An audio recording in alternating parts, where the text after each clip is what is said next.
Na madrugada do dia 25 de abril, o movimento das Forças Armadas estabeleceu o controle da situação política em todo o país.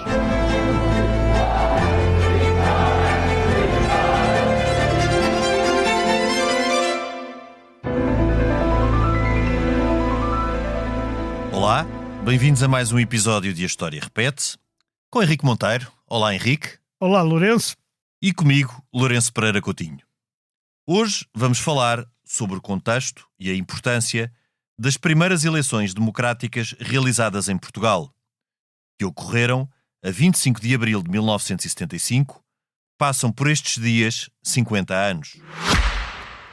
Fui deputado da oposição, fui jornalista e primeiro-ministro. Fundei um jornal e a primeira televisão privada em Portugal. E para contar as minhas memórias, voltei a inovar.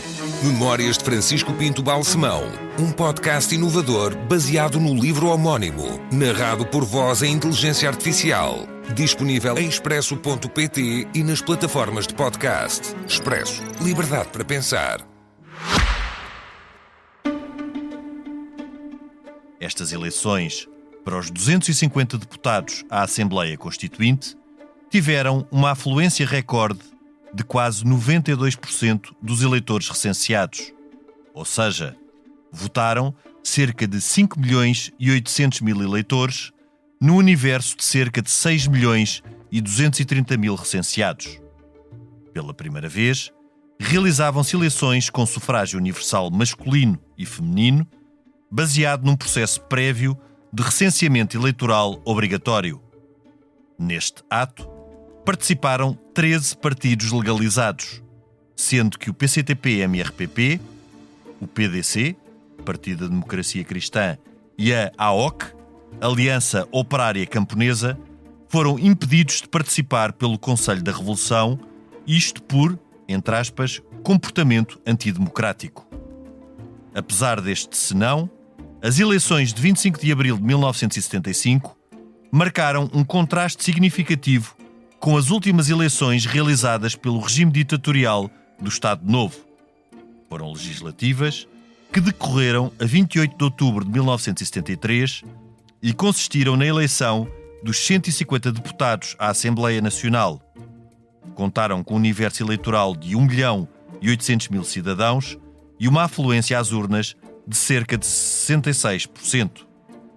O último ato eleitoral do Estado Novo foi ganho, como esperado, pela Ação Nacional Popular, única concorrente ao mesmo, isto por desistência da oposição, que denunciou as suas condicionantes.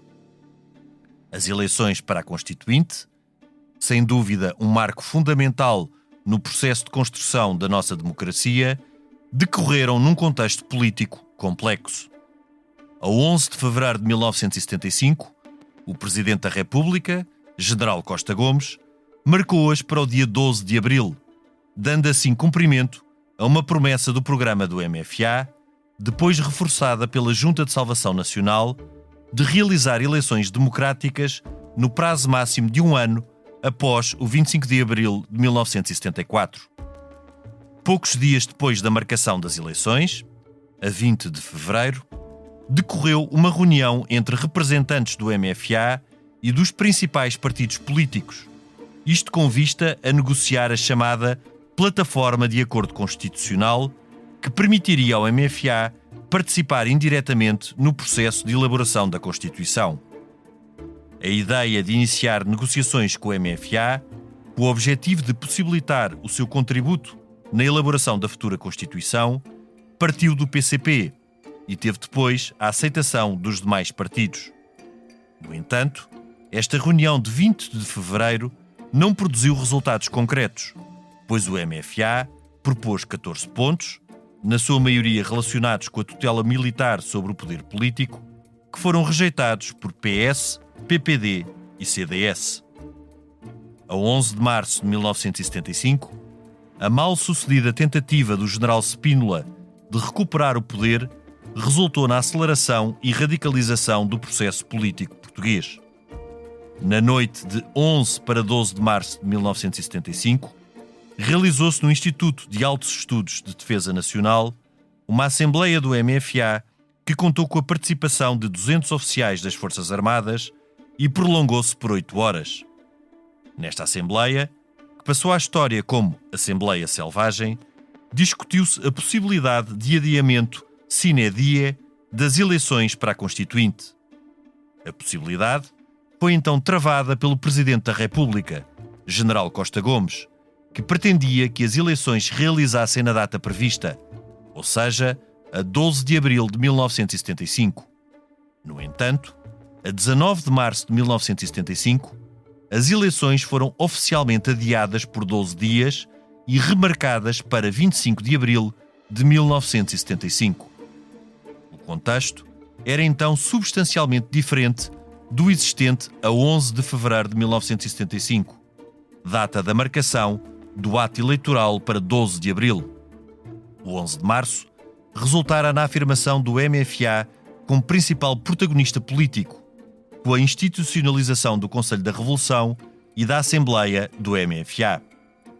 A nova relação de forças teve reflexos na continuação das negociações entre o MFA e os partidos políticos. Estas resultaram no primeiro pacto MFA-Partidos, assinado no Palácio de Belém, sob o patrocínio, pois, do Presidente da República, a 11 de abril de 1975, ou seja, 2 semanas antes das eleições. Este pacto, assinado por PCP, PS, PPD, CDS, MDP e FSP, Frente Socialista e Popular, garantia, segundo o MFA, a via de transição para o socialismo e uma futura Constituição que repartia de forma transitória o poder entre civis e militares.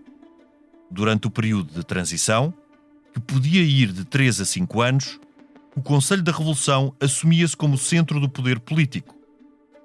O Presidente da República, também Presidente da Assembleia Militar e do Conselho da Revolução, seria eleito por um colégio eleitoral, sendo que a escolha do Primeiro-Ministro e a dissolução da Assembleia Civil caberia ao Presidente da República e ao Conselho da Revolução.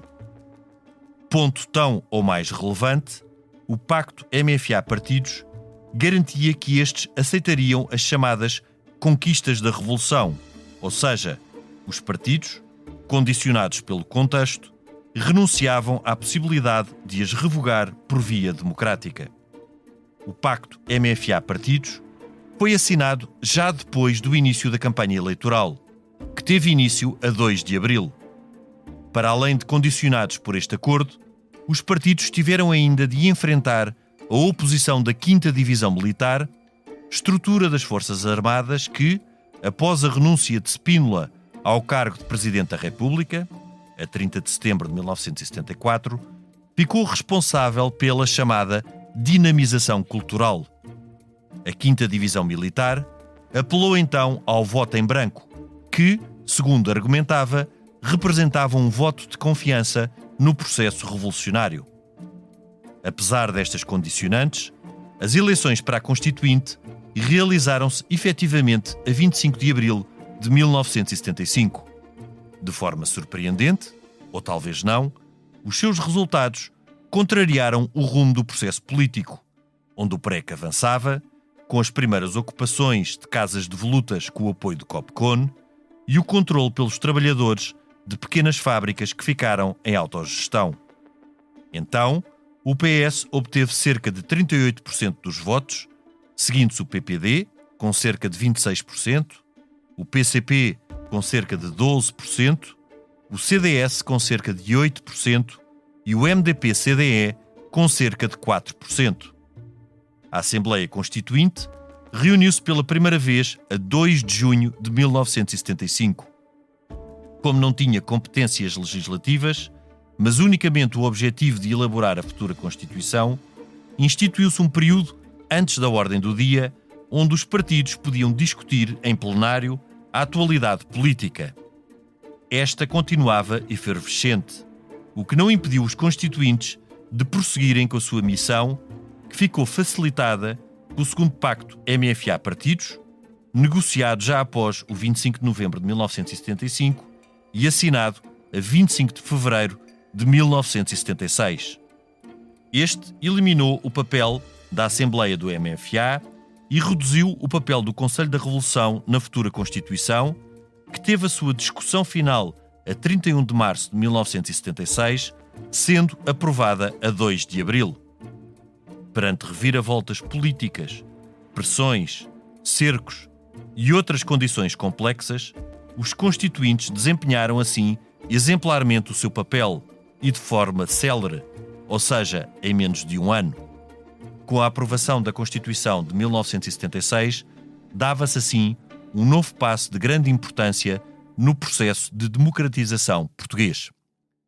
Henrique, tu já viveste este período, foste um testemunha desta época. Até tinha direito a voto. Até tinhas direito a voto, pois. Eu ainda nem sequer acompanhava, tinha 2 anos, ainda faltava muito para isso.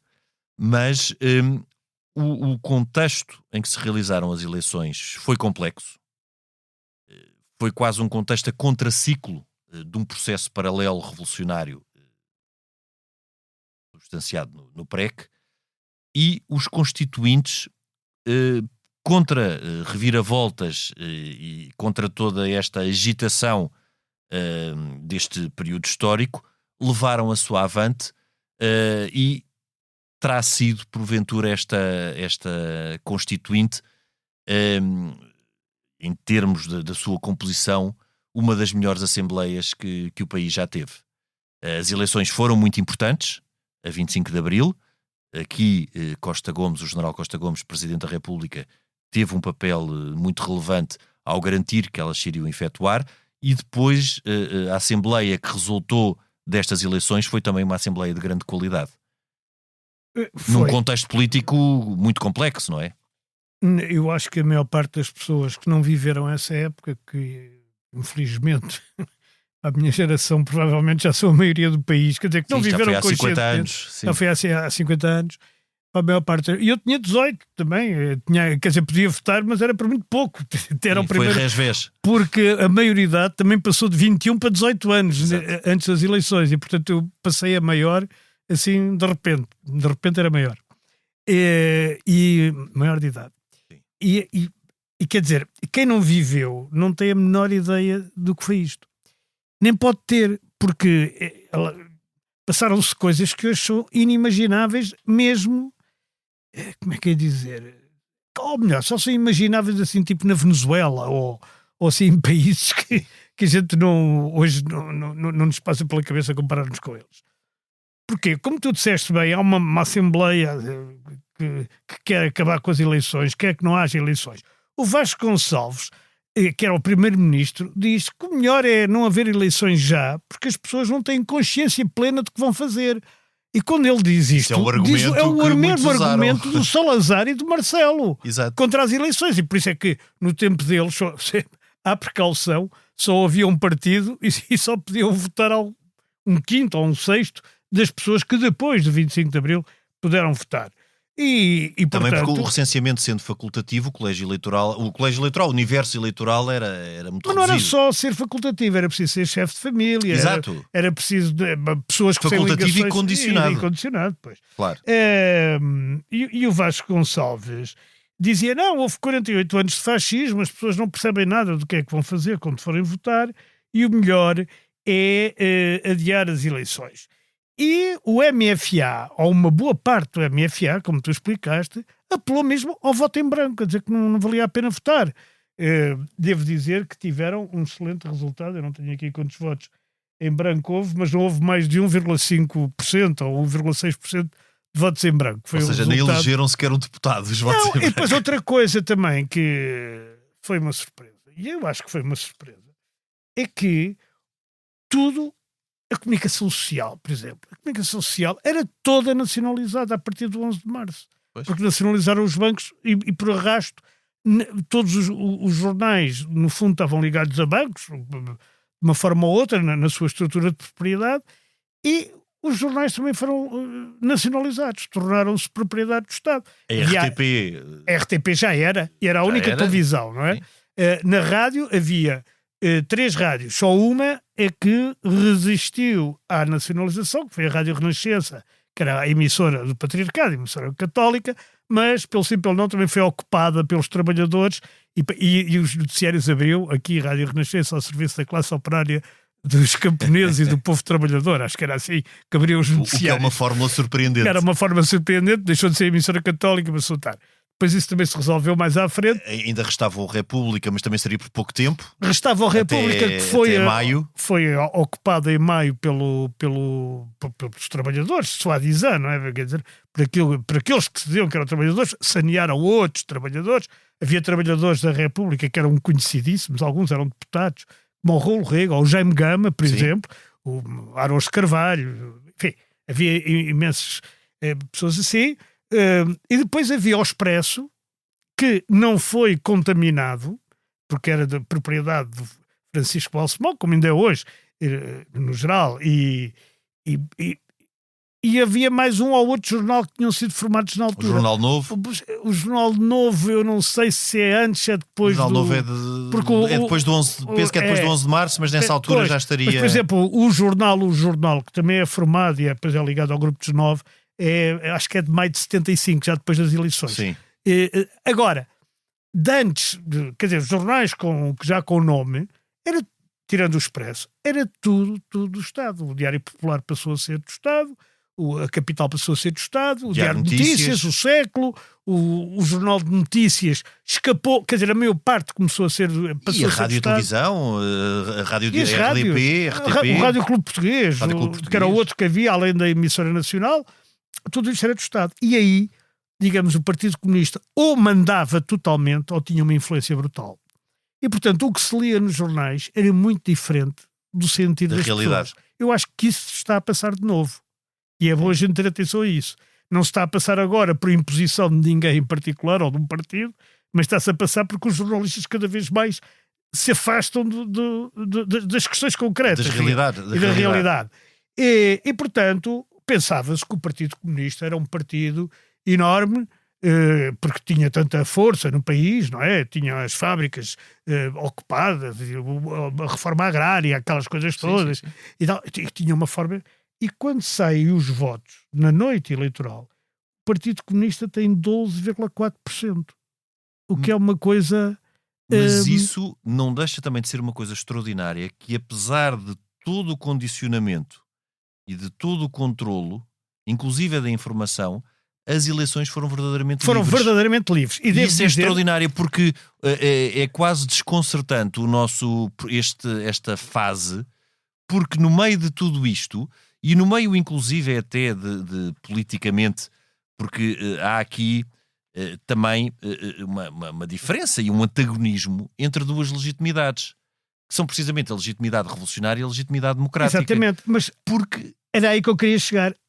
As eleições são, de facto, totalmente livres, porque não havia a consciência do perigo, quer dizer, ou havia pouca consciência para muita gente do perigo de haver eleições livres. Ou seja, porque repara uma coisa... Que expressassem realmente a vontade das pessoas. Não, e não é isso, quer dizer, havia a ideia que o Partido Comunista era muito grande, e portanto, porque tu repara, qual é os cenários que tu tens na Europa?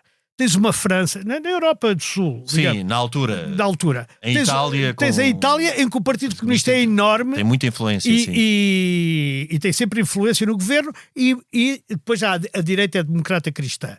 O Partido Socialista era um partido pequenino. Menor, sim, em Itália. Sim. Era menor. Em Espanha ainda estávamos com franquismo. Sim. Ainda não tinha havido eleições. Até novembro de 75. Exatamente. E mesmo as primeiras eleições em Espanha são ganhas pelo centro. O Partido Socialista só ganha mais tarde. Sim, não é? só em 82. Exatamente.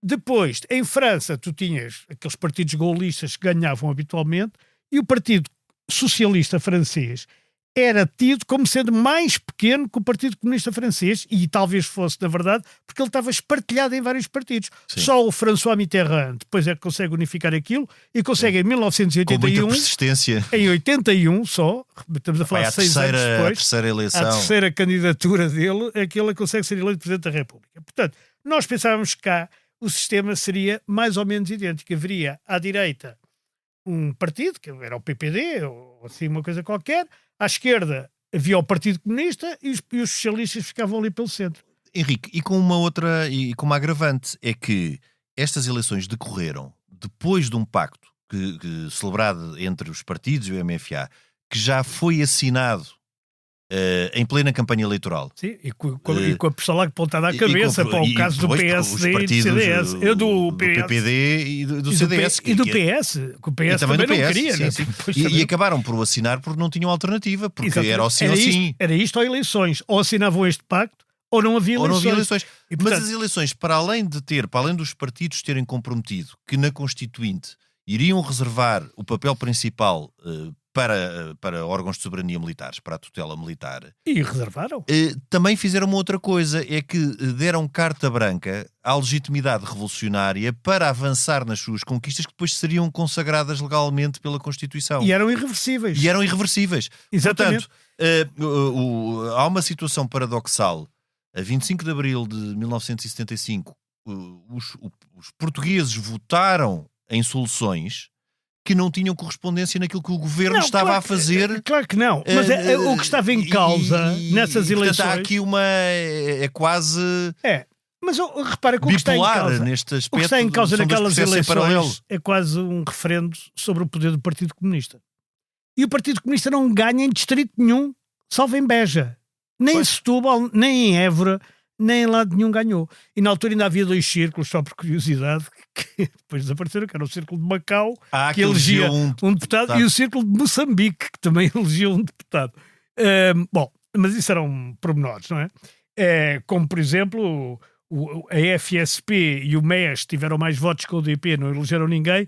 A UDP, com menos votos que estes 2 partidos, conseguiu eleger um deputado. Isso foi porque teve mais concentração em Lisboa. Mas isso é como hoje. Isso ainda hoje pode acontecer, era porque tinha mais concentração de em Lisboa. E a UDP, já agora, mais tarde, depois com trotskistas e com outras forças, vai fundar o que é hoje o Bloco de Esquerda. Exato. Portanto, digamos, há uma presença quase constante também no nosso Parlamento. Em 76 também elegeu. Em 76. Depois deixou de eleger e depois voltou a eleger com o Mário Tomé. E depois voltou já a eleger com o Bloco de Esquerda.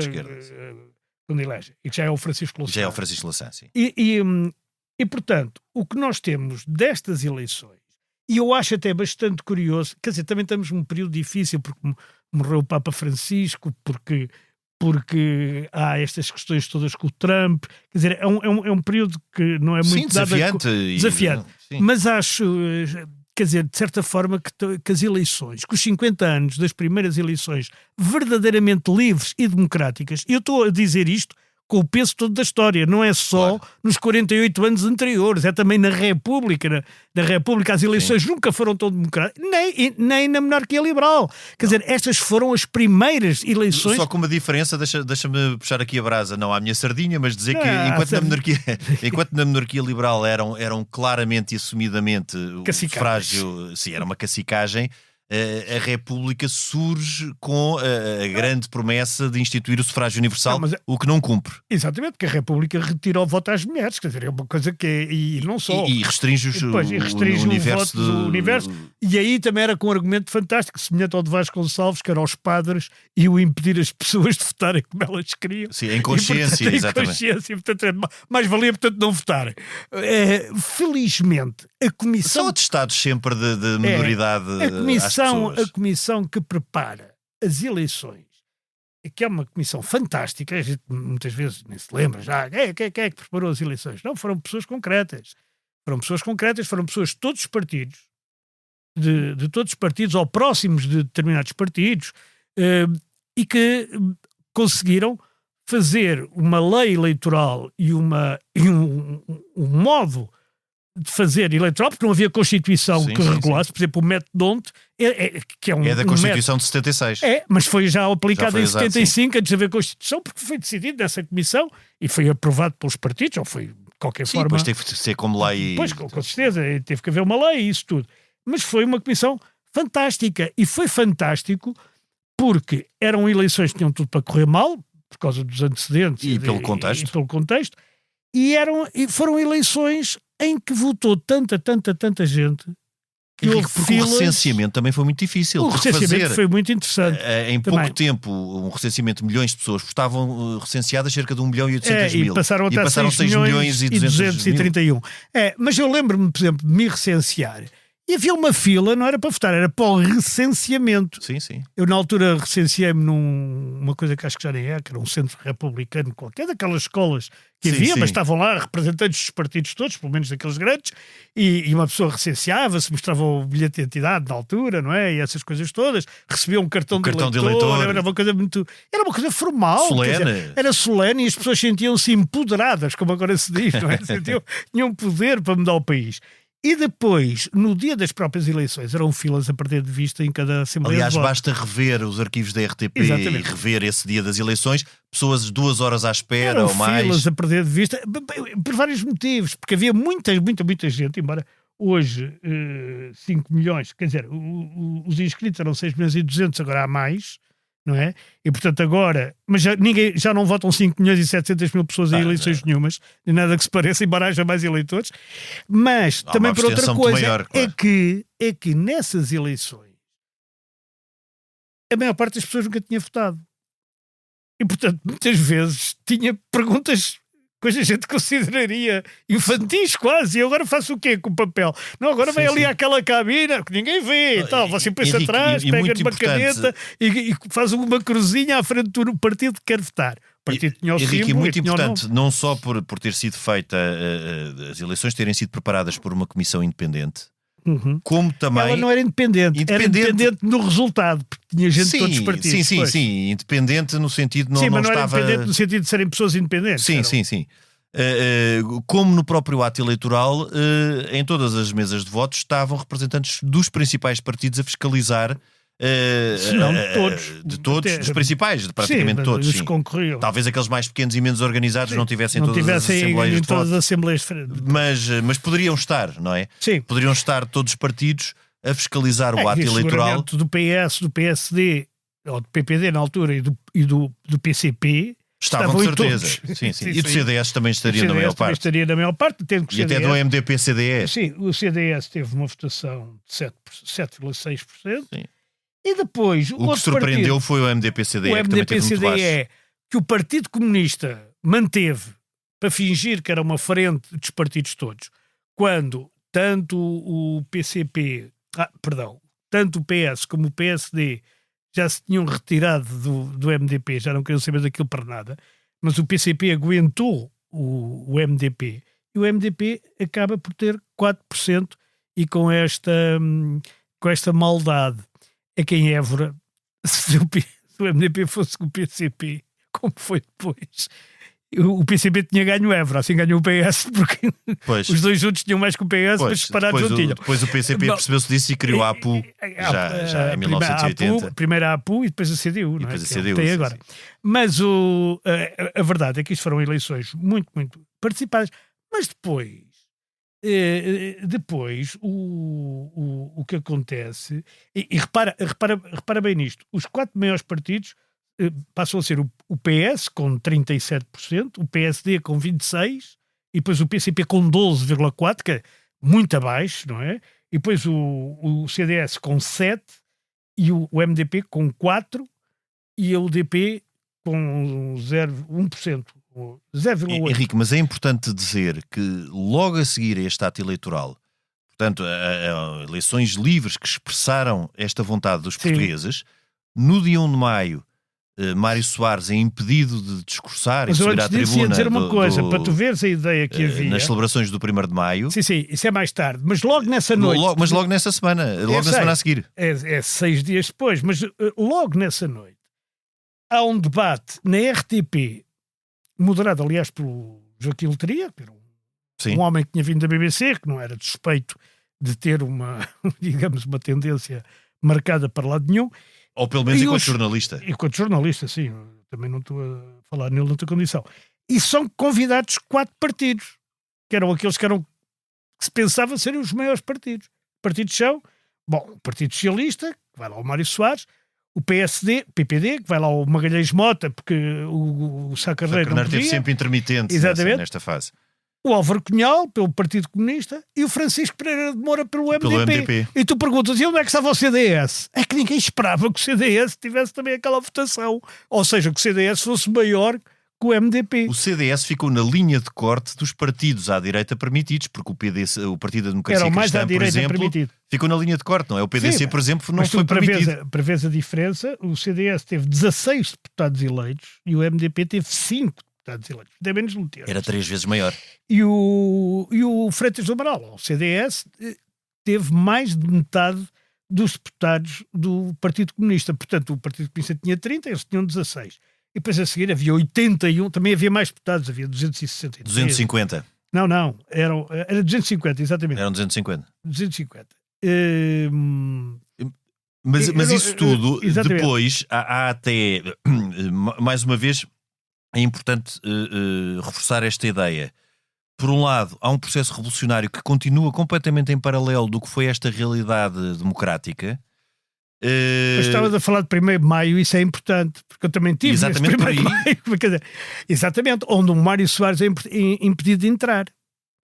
Ou seja... E depois ele queria discursar, Ele não queria é? discursar, como tinha discursado há um ano, no 1º de Maio de 74, que tinha discursado o Cunhal, o Soares e mais alguém, já não me lembro se era o Pereira de Moura, se era outro qualquer, mas não me interessa também. E também acho que tinha discursado um sindicalista, que já não me lembro exatamente quem foi. E agora, depois de ter ganho as eleições, o PS vem na manifestação do 1º de Maio, aliás não é só o PS, são pessoas ligadas ao PPD, eventualmente a outros partidos, e ali a cintura industrial, não é? Como se chamava, que eram os operários ali e tal, que o PCP manipulava, de certa forma, impediram a entrada do Mário Soares. E o Mário Soares, então, vê-se perante esta circunstância. Ele quer comemorar o 1º de Maio, é um líder socialista, ganhou as eleições... O líder do maior partido. O líder do maior partido ganhou as eleições com, para aí, 3 vezes o número de votos que o Partido Comunista, e o Partido Comunista não o deixa entrar na manifestação do 1º de Maio. Exatamente, com este argumento. Com esse argumento. E é este argumento também que serve de base à Aliança Povo-MFA, que é uma aliança também paralela ao poder político que é o poder instituído. popular, que se chama que é o mesmo poder popular. Exato. Portanto, nós tínhamos ali 2 legitimidades, que era o poder popular e o poder democrático e revolucionário, e o poder do Parlamento, sendo que os adeptos do poder popular, leia-se o Partido Comunista e o MDP, na altura não queriam que se discutisse o período antes da ordem do dia. Foi uma discussão brutal dentro do Parlamento sobre uma coisa que hoje nos faz rir. Era se podia discutir política no Parlamento. Pois. Como se um Parlamento servisse. Porque eles, a defesa deles era: nós estamos aqui a fazer a Constituição. Não interessa nada se arde o Rocio, ou se assaltam os sedes do Partido Comunista, ou se matam pessoas não sei aonde. Isso não interessa nada. A gente está aqui a fazer a Constituição. E isso vai em crescendo até àquele ato perfeitamente revolucionário, entre aspas, que é o cerco à Assembleia. O cerco, sim. Constituinte. De setembro.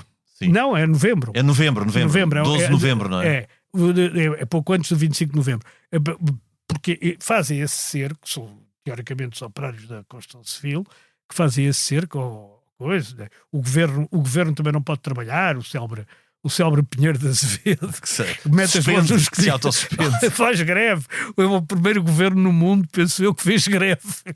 Fez greve, estava na moda, toda a gente fazia greve e ele punha as mãos no colete e disse: também faço greve, pronto, não gosto de ser sequestrado, é uma coisa que me chateia, dizia. É desagradável. Ele não dizia desagradável, é uma coisa que me chateia. Sim, mas estou aqui a brincar. E há manifestações, há a célebre manifestação de apoio ao poder popular, em que o grande animador era o José Viana, um homem que veio da revista e que até aí só se tinha distinguido, digamos, por ter cantado os parabéns uma vez ao Américo Tomás numa cerimónia qualquer do regime anterior. Portanto, mas resolveu ir pregar para outra freguesia. Tinha virado a casaca, que era uma coisa que na altura havia muito, que eram pessoas que viravam a casaca. E depois houve uma manifestação também de apoio ao Pinheiro de Azevedo, que era para a frente, sem medo, Pinheiro de Azevedo, que era, digamos, que era o quê?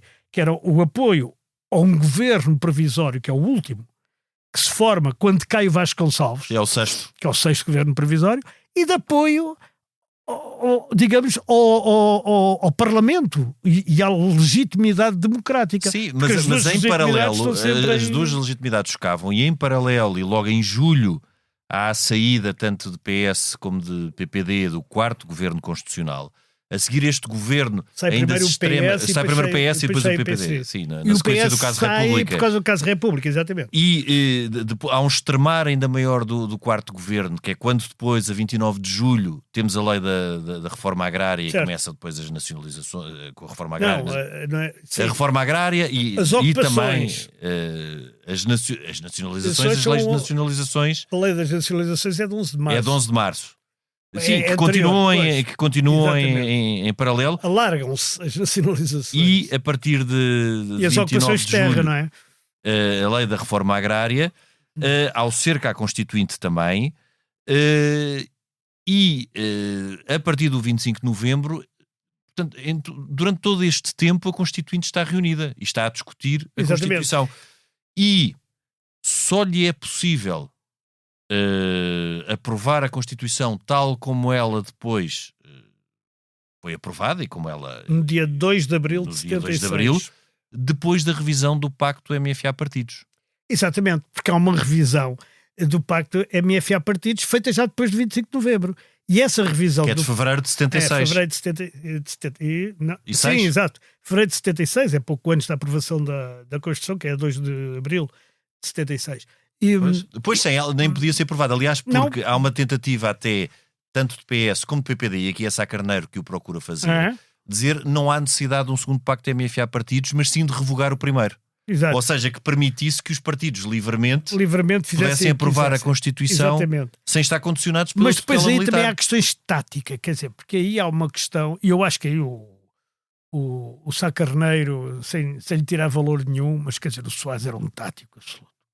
E o Soares achava o seguinte, que era preciso haver uma Constituição. Porque havia uma frase até que se dizia dos brasileiros no tempo do Getúlio e tal, que era, deixa vir o comunismo que a gente avacalha ele.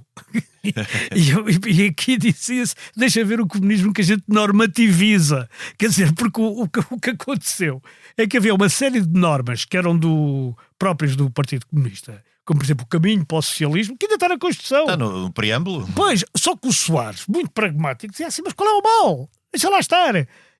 Como sempre, não interessa se eles acham que isto é uma grande norma ou não. O que interessa é que esteja lá, que há liberdade e que há possibilidade de se fazer partidos, de fazer reuniões, de fazer associações, liberdades fundamentais, no fundo. E a liberdade económica entre elas. Ora, a liberdade económica é aquela que fica mais restrita na Constituição. Com a irreversibilidade. Com a irreversibilidade das nacionalizações, com isso tudo.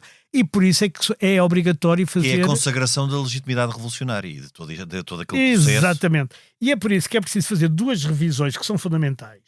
Uma, penso que em 82, era primeiro-ministro justamente o Francisco Balsemão, em que acaba a tutela militar sobre a democracia, extingue-se o Conselho da Revolução. E a segunda, depois em 89, era primeiro-ministro Cavaco Silva e as duas são feitas entre o PS e o PSD, independentemente de qual é o partido que no momento está no governo, em que acaba a irreversibilidade das nacionalizações e faz a delimitação dos setores público e privado e permite, por exemplo, haver televisões privadas. Sim. Porque até 89 era inconstitucional. Quer dizer, sim. E mesmo os jornais, aqueles jornais privatizarem-se, o Diário de Notícias era inconstitucional, quer dizer, não era... Mas só dentro deste, e mesmo antes da aprovação da Constituição, para percebermos a importância que teve a revisão do primeiro Pacto MFA-Partidos, o primeiro Pacto MFA-Partidos previa a eleição do Presidente da República por via indireta por um colégio misto onde participava também o Conselho da Revolução. Portanto, a eleição direta por sufrágio universal do Presidente da República só é possível com o segundo Pacto MFA-Partidos. Exatamente. Aliás, a primeira ideia que existe é o Presidente da República ser eleito antes da Constituinte, para poder dar posse a um governo. Porque aqui o que acontece aqui é uma coisa que é curiosa, porque como a Constituição só é aprovada em 2 de Abril, Sim. As primeiras presidenciais só são em junho. Só são em junho de 76. E, portanto, o governo provisório fica em funções, mesmo depois de uma Assembleia Legislativa, portanto já eleita em 25 de Abril de 76, Sim. ter resultados, que são resultados. É depois que Ramalhianes que dá posse ao primeiro governo constitucional de Mário Soares, Exatamente. que já poderia ter tido posse, ter sido empossado muito antes, porque quer dizer, desde 25 de Abril que a primeira legislatura estava constituída. Os resultados são muito semelhantes. O PCP aumenta um bocadinho, porque desaparece o MDP-CDE, não é?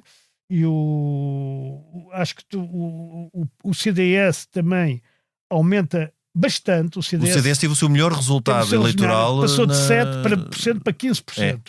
E o PSD e o PS descem um pouco, mas não tanto, que não ficasse o PS em primeiro e o PSD em segundo, e fossem de longe os maiores partidos do sistema. E, portanto, naturalmente, o PS acaba por fazer um governo minoritário. Um governo minoritário que cai passado uns tempos, depois faz também já falámos um acordo sobre com o CDS, que também acaba, enfim, e depois aos governos de iniciativa presidencial, depois vem a AD, depois também já fizemos um episódio sobre esse governo, depois PS, CDS. Mas nada disto tinha existido sem as primeiras eleições. E as primeiras eleições são, de facto, extraordinariamente importantes, e direi mais, são talvez a consequência, do ponto de vista político, são a consequência mais importante da Revolução de 25 de Abril. Sim. Não há nada que seja tão importante como as eleições. E naquele contexto teriam, não diria tudo para correrem mal, mas muito para correrem mal. Acabaram por correram muito bem. Foram uma expressão daquilo que era a vontade dos cidadãos, que viveu ainda, obviamente que foram condicionadas, e a constituinte, ou seja, o que resultou destas eleições foi uma constituinte condicionada pelo primeiro pacto MFA-partidos, algo que a própria evolução do contexto político, sobretudo o 25 de novembro, abriu o caminho para uma possibilidade de uma revisão desse pacto e para a aprovação da Constituição tal como hoje a conhecemos, não, teve as suas revisões. Mas tens que perceber que até ao 25 de abril de 75, o Partido Comunista e os seus aliados estavam razoavelmente descansados, pensando que era um partido brutalmente grande. Sim. E que e todos os outros também achavam mesmo. Os outros também achavam, por exemplo, eu lembro perfeitamente, em minha casa havia muita gente do PS, incluindo alguns fundadores, e todos eles achavam que o Partido Socialista era um partido pequenino, que era o partido dos amigos e tal, e não sei o quê. Henrique, é muito fácil fazer uma análise a posteriori, eu sei. À segunda-feira toda a gente ganha o Totoloto, como se dizia antes, mas o problema é o Totobola, lá que era. Mas a questão era esta, é que quando chegam estes resultados, que são de facto fantásticos, sob todos os pontos de vista, da liberdade, dos partidos que ganham, quer dizer, é tudo inimaginável, não é? Uma surpresa para toda a gente, ninguém sabia, não havia sondagens como havia agora a dizer não sei o quê. Sim, as pessoas não tinham uma percepção. E ganha força aquela parte do país que não estava de acordo com o Partido Comunista. E ganha força ao ponto de haver a tal manifestação que eu já falei de apoio ao Pinheiro de Azevedo, de haver a Fonte Luminosa. Sim. De haver a Fonte Luminosa, que é uma viragem importantíssima, a Fonte Luminosa. Sim. Aliás, o doutor Soares Moreira, por acaso, perguntava a toda a gente: teve na Fonte Luminosa? Era sempre uma pergunta. Tem essa medalha ou não? E outra coisa muito importante, que é a oposição à unicidade sindical. Mas isso é anterior, começa antes das eleições. Começa antes das eleições. No terceiro governo provisório. Começa antes, é verdade. Mas quer dizer, mas até ali não havia nada. Aliás, o grande ponto de fratura. Se o PCP tivesse ganho as eleições, não havia mais sindicatos. Pois. E assim passou a haver. O movimento de carta aberta depois transforma-se com o Torres Couto ainda e outros. Não me lembro agora o nome, mas havia também um Roseta, que não era o Pedro Roseta, que era um Roseta do PSD, que também era importante no movimento sindical, e eles depois constituem a UGT, e a UGT fica constituída como uma alternativa sindical, democrática, digamos, dizem sim, eu, à intersindical, à CGTP, que não por acaso ainda hoje grita CGTP Unidade Sindical porque ainda estão nesse tempo. Ao menos são coerentes. E isto dá força verdadeiramente a quem estava contra aquelas coisas do poder popular e da revolução e mais não sei o quê, no sentido de transformar o país num país normal. E isso depois digamos, ainda se aprofunda mais quando, de uma forma desarmante, a seguir ao 25 de novembro, veio o Melo Antunes e diz: não, o Partido Comunista é um partido essencial para a democracia. Eu acho que muita gente, da democracia. acho que muita gente achou que o Melo Antunes estava maluco, mas eu acho que isto foi uma machadada total no Partido Comunista. Porque lhe disse ao Partido Comunista uma coisa muito simples: joguem o jogo democrático. Ou jogas o jogo democrático e o jogo limpo, digamos. Ou jogas este jogo, ou não jogas jogo nenhum. Ou não há jogo nenhum. Ou não há jogo nenhum. E, portanto, a partir daí, o Partido Comunista, digamos, a modos que se institucionalizou, isso foi-se transformando no que é hoje. Quer dizer, foi perdendo votos, e hoje está numa situação difícil. Quer dizer, não posso dizer que tenho uma grande pena, porque cada um acaba por fazer por se deitar na cama que fez. Faz, sim. E eles nunca quiseram mudar muito. Mas estes partidos fundadores do regime, que são basicamente o PS e o PPD e agora PSD, são, desde essa altura, sempre os dois partidos mais votados. E Deus nos guarde disto mudar. Disto de vir outro. Porque até agora, por muito mal que eles tenham feito, fizeram sempre melhor do que os outros prometiam fazer. Acho eu. Sim, e de facto foi essencial estas eleições para não só estes partidos, como aqueles que acreditavam na tal, quando eu falo em legitimidade revolucionária, obviamente em sentido mais factual, se bem que obviamente que a legitimidade em que eu acredito é democrática, para que os que defendiam a legitimidade revolucionária também percebessem que o país não os acompanhava nessa via. Henrique, e com este assinalar dos 50 anos das primeiras eleições democráticas em Portugal, ficamos por aqui. Até para a semana. Até para a semana. A gravação e sonoplastia esteve a cargo de Gustavo Carvalho. Nós voltamos na próxima semana, noutro tempo e noutro espaço.